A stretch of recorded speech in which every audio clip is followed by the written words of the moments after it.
Welcome to Urban Prepping Ideas. Actually, probably should change it to Urban Prepping Ideas Awry, or maybe not the most thought out ones. Well, anyway, so today we're going to talk about what you're probably going to need when you're prepping and some good ideas of what to maybe think about, what you're going to need for a skill towards the end. The apocalypse is here. And now it's time to join a group or a community. And you've got something out here, there's TV shows, Walking Dead and stuff like that, that they go out and you got to provide. What do you do? Are you a medic or are you a mechanic? What do you do? Well, one of the things to consider and something you can do yourself is perhaps look at some welding stuff. All right, now, I come across this today, and it was, had the best intentions, very nice person, but I tried to explain to her that the welding stuff is really nice, but if it's towards the end of the world, you're probably not going to have electricity. So you need to figure out how to weld without electricity, and of course, this stumps probably a lot of people. Okay, so with you've got welders, and these are some Harbor Freight, just basic welders, and I've got my TIG up here along with my multi-welder, and it requires gas, but it also requires electricity.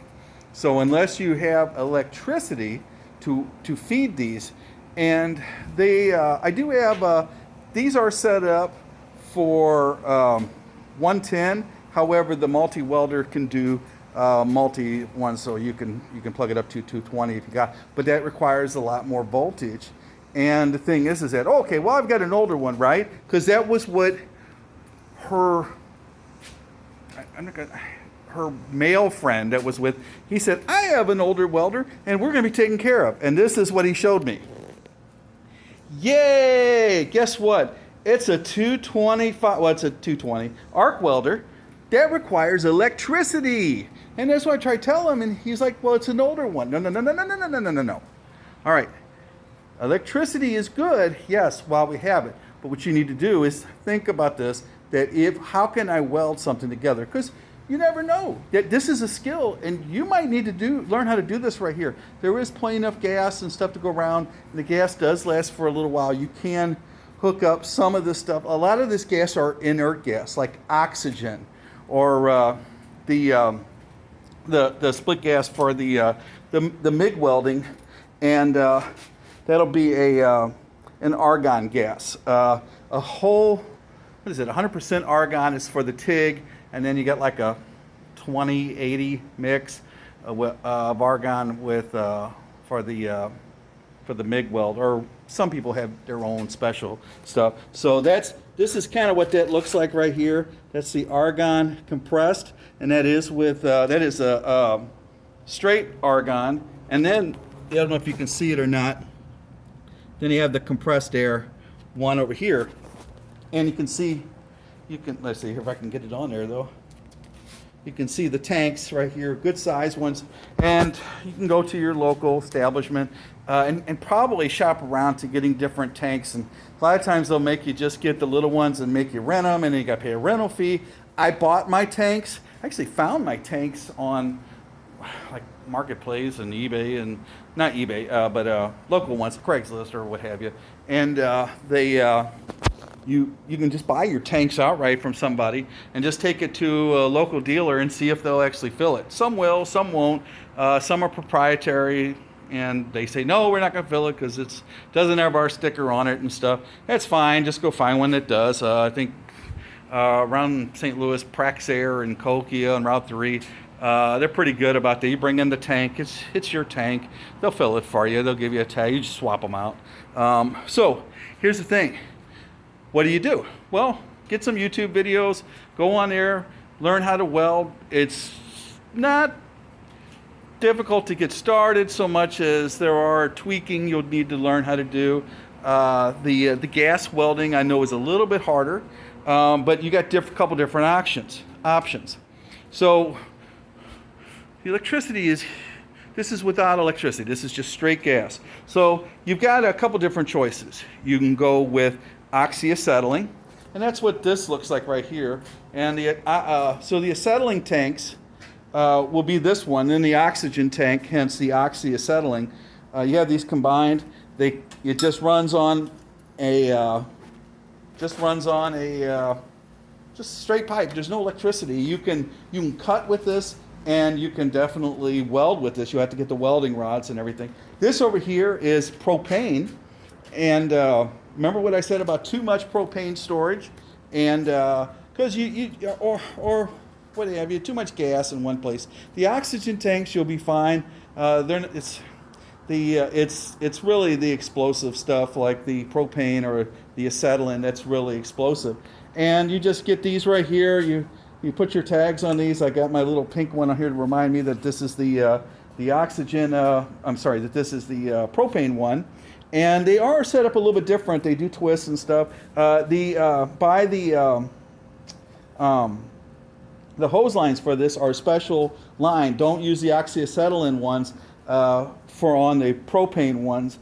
They might work for a minute or two, but then after a couple days, weeks, or whatever it is, the oxyacetylene actually dissolves the propane or whatever. No, it's the other way around. I'm sorry. The propane dissolves the oxyacetylene lines, and you'll have to end up swapping them out. Try to give you a long picture of what it kind of looked like right there. So get onto the welding on these, and you can buy welding tips and for your welding rod and the tips. Once you get a good one like this one right here, this is a Victor one. I'm not going to say it's the best in the world, but it's really good. I got a cutting torch onto it right now. But just that tip, you can change those tips out, and they do have, you can get, like I said, the welding rods. You learn how to do it. They do cut differently. You have to learn what the difference is. You say, well, the propane's cheaper and easier to get, and it is. The acetylene one is harder to get, and it is a little bit more expensive. However, the acetylene one does work tons better, cuts faster, does better. I suggest you probably learn how to do both because the flames are different on each one. But it's pretty fun to learn. Once you get into it, you learn how to cut. Say, oh, well, the acetylene one cuts faster. Yes, it does. However, if you know how to cut with either one of them, it should be minimal difference. The only thing is that the acetylene one will do deeper welds once you get into it. The oxygen tank for the propane, you'll use a lot more oxygen in that one, and you'll get your weld in with it, but it will be a little sloppy wise, but it'll work. It'll work. And if you know how to do both, that's even more to your credit. So you can put it on there. I don't know about butane. Can't really tell you about that, but I know about the basic one. So that's without electricity. You get a couple setups like these. You kind of practice, get some metal. You find metal out in the alleyways and stuff. Remember, this is urban prepping, guys. This ain't like out in the country where they got fields and fields of property, and the landowner doesn't throw away any of his metal because he probably works on it himself. But I drive through the streets and I find metal all the time. And I'm going to tell you something right here. The metal that I find that people throw away are rods, and these are just rebar rods. It looks like we're gonna have collapse here. But metal pipes and stuff that you come on with, these are great. These are great. You can weld with these right here. Also, bed frames. I see tons of bed frames out here. This is angle iron, folks. This is really, really good angle iron for what you need. A lot of people make like trailer pieces out of them and stuff so that they put up handrails. I know I have. I don't have any issue with dealing with that. It works really good. And all of the iron that you find, okay, so stay away from cutting stainless steel. Just gonna give you a thing on there. Don't cut stainless steel. Don't cut copper. And weird materials like that, because they do put off a certain gas when you do cut and weld onto them. Aluminum, you should be okay, but half of the aluminum is just a regular propane torch. You don't have to use nothing like this. You can just use one of the handheld ones. But there is a harder aluminum that would require more of a TIG type weld. where it's more electricity now. But you can do it. And so if you did it, practice enough. I haven't done it, but you could practice enough with a fire torch and do your TIG with that. I'm sure it probably would. It just needs a higher temperature. You had to be really, really quick, and otherwise you'll burn through your stuff. So be careful of that. Don't be cutting through copper. Don't be cutting through stainless steel. If you do, wear a respirator. And in fact, all of these right here, anytime you use any of this equipment, please use your eye goggles, face protection, respirators. If you were using the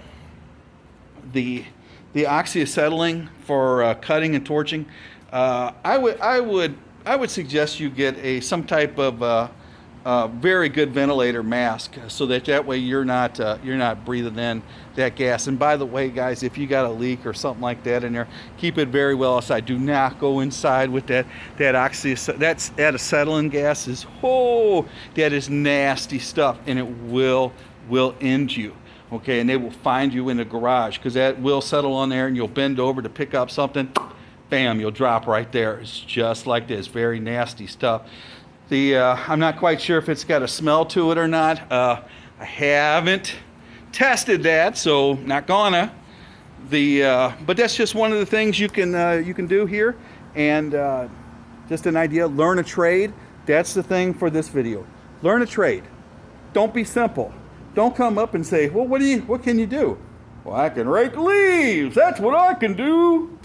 Yeah, they probably got a lot more kids and a lot more people willing to do that than they're probably going to have skilled people. So, but this is just one of them. There are other people. Don't come up and say, well, I can fish really good. Well, most likely you're going to be going to a community where it's more probably in the country or something. Yeah, they know how to fish too. So stuff like that. But the welding stuff, not that they don't know how to do it, but you got a specific trade that you can do and you're familiar with. Do that. It's awesome stuff. Bring it to it, because there will always be broken stuff, and if you can fix it and put it back together, because even the mechanics, a lot of those guys, they don't know how to weld like that, and you learn how to weld and fix their stuff. Because all the mechanics that I see on, what was it, Watch Jericho, this is another YouTuber guy, love to see his car stuff. Great guy. Loved how he come from behind, underdog situation, awesome. But he still sends off his stuff to a welder to get it done. And because, you know why? Because it's a specific thing and he wants it done right. And if you know how to do that, that's your trade. All right, so that's all I got for you today, guys. So go out there, practice on some horseshoes, put some horseshoes back together, or make some steel art or what have you. You can like, share, subscribe. Send me some pics of your stuff if you end up getting something. That would be awesome.